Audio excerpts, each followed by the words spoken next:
My husband got my best friend pregnant and now is forcing me to raise the child. Disclaimer, this is not my story time. About a year ago, I started getting suspicious that my husband was having an affair. So naturally, I started investigating. I went through his phone when he was asleep, but I didn't find anything. That's when I realized that I needed to start following him. And when I did is when I found out who he was cheating on me with. Turns out, it was my best friend. My best friend had just gotten a divorce with her husband at the time. And she told me that she was trying to have fun with as many men as she possibly could. I just never thought it would occur to her to sleep with my husband. For a full week, I followed my husband and he would see my best friend every single day. Sometimes they would meet up at her house since her husband left her the house. Sometimes they would end up at cheap motels. Of course, I started taking pictures on my iPhone to keep track of everything in case I needed to get a divorce. Come to find out, she was pregnant with twins. Part 2 is my husband got my best friend pregnant and is now forcing me to raise the kids. Disclaimer, is not my story time. After realizing that my husband was cheating on me with my best friend, I confronted him and her together. Pretended I was having a little dinner party and I invited her over. Really did make a nice dinner though. They did not suspect a thing. Comes into the house and gives me a big hug. Right then and there, I hand her my phone so that she could see all of the pictures I took of her and my husband making out outside of motels. Then she looks at my husband and says, "What did you say?" What did you say? He didn't even bother to look me in the face. Handed me back my phone and simply left the house. Then I'm left alone with my husband. Start confronting him and then he tells me that he made a mistake and that he was just bored with our relationship and that he loved me. He manipulated me so much that night that I ended up forgiving him. He promised he would never see my best friend again. And guess what? My bestie kept looking for my husband. One night she came over and told me that she needed to see him. I did not let her into the house and she started yelling. That's when she finally says I'm pregnant with twins. Apparently she had been pregnant for 3 months and didn't tell anybody. And my husband was happy about it. That's when he asked me if I would be willing to raise the kids. Part 3 is up. My husband got my best friend pregnant and is now forcing me to raise the kids. Disclaimer, is not my story time. After she told us that she was 3 months pregnant, my husband was so happy. He told her that he would take care of everything and not to worry about the medical bills. As soon as my best friend left our house, my husband turns to me and says, "You and I are gonna raise those kids without her." That's when I said he was crazy. I was not about to raise the kid that he had with my best friend. That's when he said that if I didn't, he would divorce me and marry my best friend. But I do have to say, I am still madly in love with my husband. We've only been together for 3 years. He was my dream man when we got married and he still kind of is my dream man even though he did cheat on me with my best friend. When he threatened me with that, I said okay. The next 6 months, my best friend moved into our house while she was pregnant. My husband and I served her hand and foot. And in some weird way, my best friend and I became best friends again, even though she was having my husband's babies. Also turns out that she was having twins. During the pregnancy, my husband told her that she could stay to live with us and we could all raise the kids together. To be honest, I didn't mind the idea. My husband's real plan was to try to get rid of her, so that we could move away and she wouldn't be able to find us. But my best friend was looking forward to having her babies. Once she gave birth, my husband decided to bring her back to our house with the babies. Exactly a week later, he kicked her out of our house. And he offered her $50,000 to give the babies to us. And she agreed. So now I'm stuck raising the twins by myself. My husband is always away for work. My best friend never even comes around to look at her kids. My husband told me that he doesn't think we should have our own kids. He also promised he wouldn't cheat again, but I don't know what to believe. What should I do?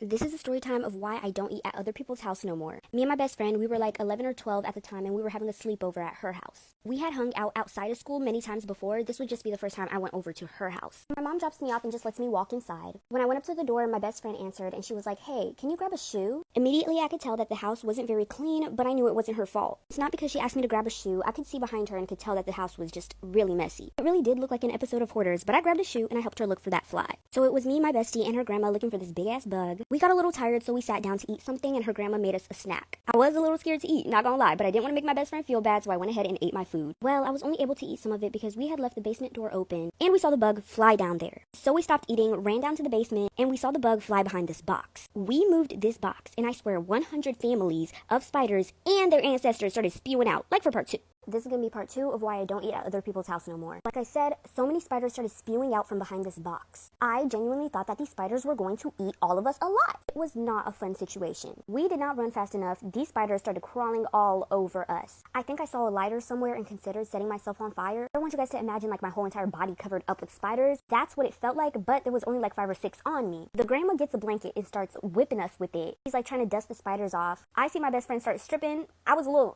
about that, but I was like, fuck it. Anything to get these spiders off. Once we felt like we were good, we ran upstairs. My best friend started crying to me and apologizing and saying how much she hates her life and how she's so embarrassed. But I told her that all is good and this doesn't change the way that I see her at all. We have our little moment and then we sit down to eat again. And you know, I'm going in on my little SPAGHETTIOs. But all of a sudden, it starts getting crunchy. I ignore it and I get down to the bottom of the bowl. When I look down, there is a half-eaten spider in the bottom of the bowl, like for part 3. This is going to be part 3 of why I don't eat at other people's house anymore. So like I said, I was munching and grunching on some SPAGHETTIOs. It's getting crunchy and I'm like, what's this crunch? Where's all this crunch coming from? I was like, bruh, it's probably some expired SPAGHETTIOs, but let me finish this bowl so my friend don't feel bad. When I got to the end and there was only some soup left, I saw a half-eaten spider. The same spiders that we had seen downstairs. My body It started vibrating. I was shaking. I seized out. I think I passed out. This was not a good situation. I did have a phobia of spiders. I told my best friend, listen, babes, I love you. You know I love you. But this cannot go on no longer. I'm gonna have to go home. I felt like such a terrible friend, but I did call my mom, and she came to get me, and she took me home. I told her what happened, and she was upset with my friend's grandma. From then on, we only had sleepovers at my house, and ever since my family found out about her living situation, we would go over there sometimes to help them clean. We would bring food and games. I'm grown now, but me and this girl ended up falling out because of some drama.